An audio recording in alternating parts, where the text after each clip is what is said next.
lives is rice bread or malt and gala.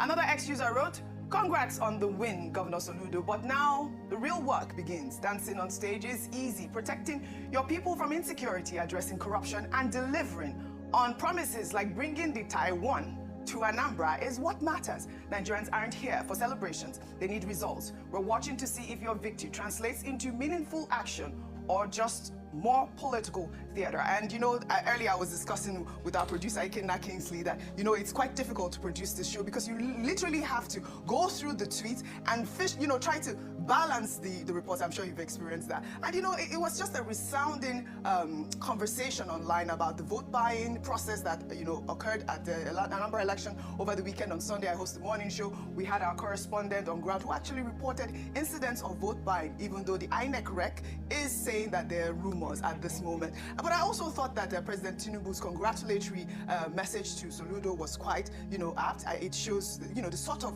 political alignment that I would like to see in Nigeria. Your thoughts? So truth is, what do you expect the INEC REC to say? You think an INEC REC will be there, organize an election, and they will say there's vote buying, and she will say yes, there's vote buying. That's the day I will stop being in Nigeria. Humor me very well. The truth is, the INEC REC will deny it, but you see, facts are clear. We had Cynthia Mbomalu of Yaga that came and said, they said the vote buyers even advanced. They don't carry POS. It's transfer they do now. Electronic transmission of the INEC REC that is saying, wait, electronic transmission of money. The INEC REC that is saying this thing. The INEC REC must be blind to the picture making the round of somebody that EFCC caught, that there was money in a bowl and there was a certain party tag on him. No, that's not vote buying. What was that? They were just sharing money. They were doing vote empowerment. And in numerous cases, the vote buying was so much to the extent that even the governor himself said, he said, like they give 100,000, he's going to win.